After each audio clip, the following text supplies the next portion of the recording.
Assalamualaikum warahmatullahi wabarakatuh. Perkenalkan, nama saya Mita Hairunisa dengan akhir NIM 145.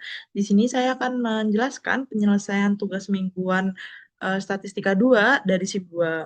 Nah, sebelum saya membacakan soal, saya akan membacakan catatan terlebih dahulu di mana diminta untuk mengerjakan soal tugas mingguan dengan menggunakan bantuan software RStudio dan juga Minitab. Untuk tugas mingguannya cukup untuk video tugas mingguannya sendiri cukup menjelaskan nomor 1, 4, 5, dan 7. Sedangkan pada bagian Minitab cukup menjelaskan hasil yang diperoleh saja pada setiap soal.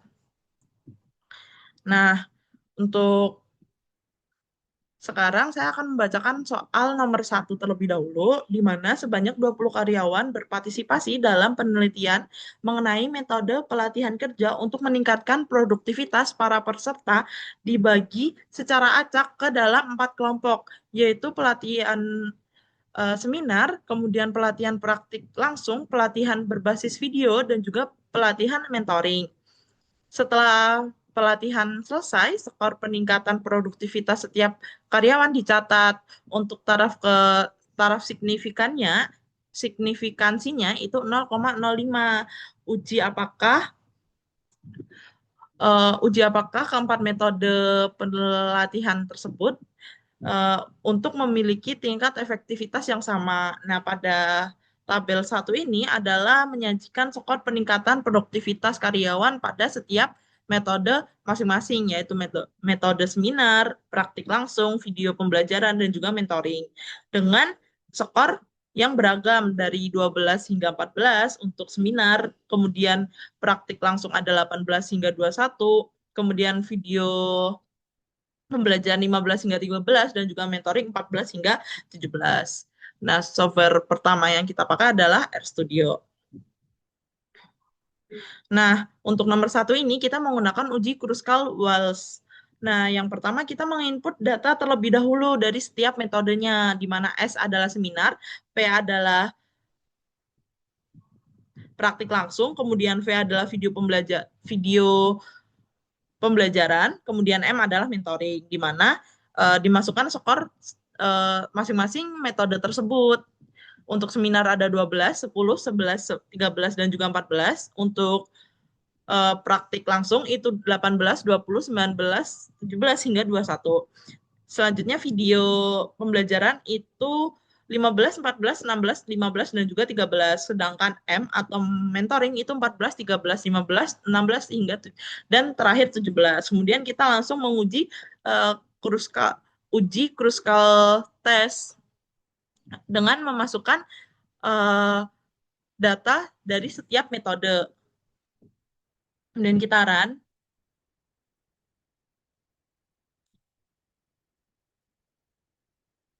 Nah, untuk diketahui atau sudah diketahui, yaitu untuk kurus kalwalisnya itu 14,481. Kemudian DF-nya itu 8 dan juga P-value-nya 0,002318. Selanjutnya untuk Minitab, untuk nomor 1 menggunakan Kruskal-Wallis test, kemudian didapatkan nilai yang sama seperti yang di RStudio dengan nilai DF-nya 3, kemudian H-value-nya atau si Kruskal-Wallisnya itu 14,481. Kemudian untuk P-value-nya 0,002. Dengan dengan nilai tersebut berarti diketahui P-value-nya itu lebih kecil dari 0,05 sehingga H0 ditolak. Kesimpulannya adalah terdapat perbedaan efektivitas yang signifikan antar masing-masing metode pelatihannya. Selanjutnya kita masuk ke nomor 4.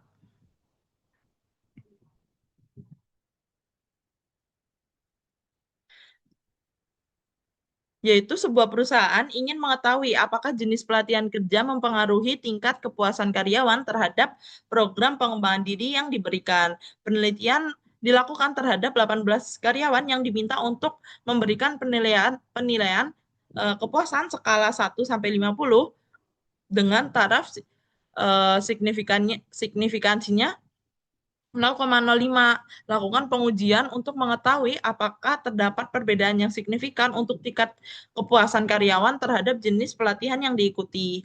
Nah, pada tabel 4 ini diketahui hasil survei kepuasan karyawan dengan skor 1 sampai 50. Di mana skor terkecilnya adalah 28 dan juga skor terbesarnya adalah 44. Yaitu jenis seminarnya tadi ada jenis pelatihannya ada seminar, workshop, dan juga mentoring. Dan kita masuk ke R Studio untuk nomor 4. Nah, untuk nomor 4 ini kita menggunakan mood median test. Yang langkah pertama yang dilakukan adalah menginput data. Nah, yang jenisnya adalah itu yang ada 3, yaitu seminar, workshop, dan juga mentoring, di mana masing-masingnya ada 5 data. Kemudian kita memasukkan skornya urut dari seminar hingga mentoring yang sudah ada di tabel pada soal. Kemudian exam data dengan menggunakan data frame, jenis, dan juga skornya. Kemudian kita membuat box plot. Kita membuat box plot dasarnya di mana menggunakan nilai skor dan jenis dan juga data dari exam data. Di mana box plot ini dinamain box plot skor kepuasan per jenis pelatihan. Kemudian untuk sumbu X-nya kita menggunakan jenis pelatihan dan juga untuk sumbu Y-nya adalah skor kepuasan. Dan untuk warnanya itu kita menggunakan sky blue, orange, dan juga light green. Kemudian kita menginstal dan juga mengaktifkan package. Kemudian kita uji mood median. Kemudian kita run.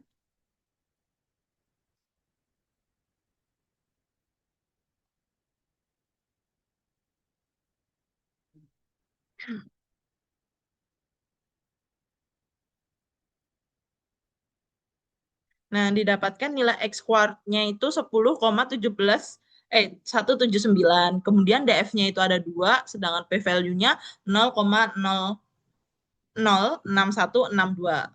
Kemudian kita lanjut ke software Minitab. Untuk nomor 4,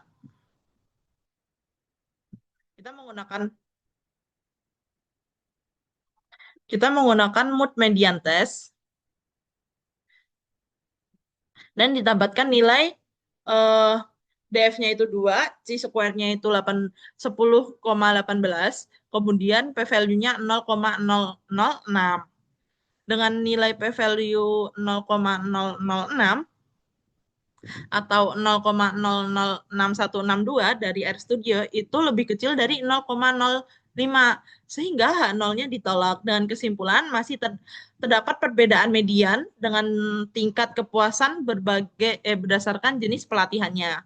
Selanjutnya kita lanjut nomor 5, yaitu sebuah perusahaan ingin mengevaluasi tingkat produktivitas karyawan setelah penerapan sistem kerja baru. Produktivitas diukur menggunakan skala 1 sampai 10. Semakin tinggi skor, semakin produktif. Pengukuran dilakukan pada 10 karyawan yang sama, yaitu sebelum sistem diterapkan, setelah 1 bulan, dan juga setelah 3 bulan. Dengan taraf signifikansinya 0,05, tentukan apakah terdapat perbedaan tingkat produktivitas yang signifikan di antara ketiga waktu pengukuran tersebut, di mana tabel 5 itu menyajikan hasil pengukuran produktivitas si karyawan, di mana ada 10 karyawan, kemudian produktivitas karyawan itu ada 3, yaitu sebelum sistem, kemudian setelah 1 bulan sistem berlaku, dan juga setelah 3 bulan setelah sistem ini berlaku. Nah, langkah pertama kita menggunakan RStudio terlebih dahulu, kita ke nomor 5. Nah, nomor 5 ini kita menggunakan uji Friedman. Kita memasukkan skornya terlebih dahulu, di mana tadi ada 3, yaitu sebelum, setelah 1 bulan, dan juga setelah 3 bulan. Dengan masing-masing nilai atau skor. Kemudian kita hasil hasilnya dengan data frame dari 3 data yang sudah kita masukkan terlebih dahulu. Kemudian kita menggunakan uji Friedman test, yaitu data matriks dari hasil yang sudah kita lakukan di sebelumnya. Dan kita running. Nah, didapatkan nilai Friedman chi-square-nya itu 20, kemudian DF-nya 2, dan juga p-value-nya 4,5 eh, 10 kali 10 pangkat minus 5. Pangkat 10 kali 0,05 minus 5. Kemudian kita ke Minitab nomor 5 itu Friedman test. Nah, didapatkan nilai yang sama seperti R Studio yaitu DF-nya 2, chi-square-nya 20, kemudian p-value-nya 0,000045. Di mana dengan didapatkan nilai 0,00045 itu artinya lebih kecil dari 0,05 sehingga H0-nya ditolak. Jadi kesimpulannya terdapat perbedaan produktif yang signifikan pada setiap waktu pengukuran. Selanjutnya kita masuk ke nomor terakhir yaitu nomor 7.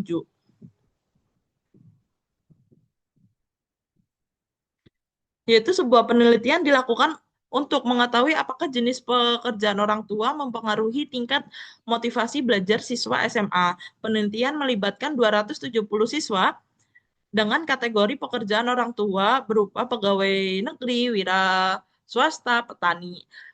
Tingkat motivasi belajar diklasifikasikan menjadi 3 kategori yaitu tinggi, sedang, dan juga rendah. Hasil pengamatan disajikan dalam bentuk tabel.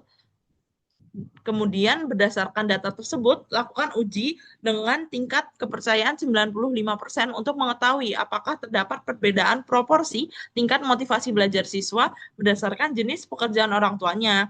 Nah, pada tabel 7 ini terdapat frekuensi observasi tingkat motivasi belajar siswa berdasarkan orang tua sesuai yang di soal tadi, di mana pekerjaan orang tuanya itu ada 3 juga, yaitu pegawai negeri, wira swasta, dan juga petani dengan masing-masing skor di setiap tingkat motivasinya dari tinggi, sedang, hingga rendah. Dan juga disajikan total dari setiap pekerjaan orang tua. Dan juga total untuk tingkat motivasi, masing-masing tingkat motivasi belajar. Kemudian kita masuk ke software RStudio, di mana nomor 7 kita ini menggunakan uji chi-square, di mana kita memasukkan matriksnya terlebih dahulu atau menginput jumlah siswa tiap kategori dari kolom total. Kemudian terdapat 3 matriks yaitu NRAW ini sama dengan 3 itu terdapat 3 matriks yaitu pegawai negeri, wira swasta, dan juga petani. Kemudian kita memberi nama baris dan kolom. Kemudian kita menampilkan matriks menggunakan TK. Dan juga yang terakhir kita menampilkan uji square dan juga menggunakan Chicks test. Kemudian kita run. Nah, didapatkan X square-nya itu 7,8198, kemudian DF-nya 4, dan juga P-value-nya 0,098841. Sedangkan pada software Minitab mendapatkan nilai yang sama, yaitu G-square-nya 7,82, DF-nya 4, dan juga P-value-nya 0,098. Di mana dengan p-value 0,098 atau 9841 pada RStudio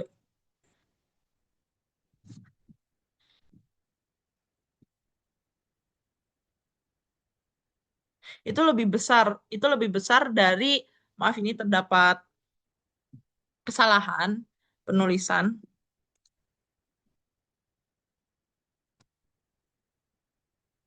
Nah, nih. Ini lebih besar dari 0,05, berarti H0-nya diterima. Nah, kesimpulannya tidak terdapat hubungan yang signifikan antar pekerjaan orang tua dan motivasi belajar siswa. Cukup sekian video penjelasan dari saya, kurang lebihnya mohon maaf. Wassalamualaikum warahmatullahi wabarakatuh.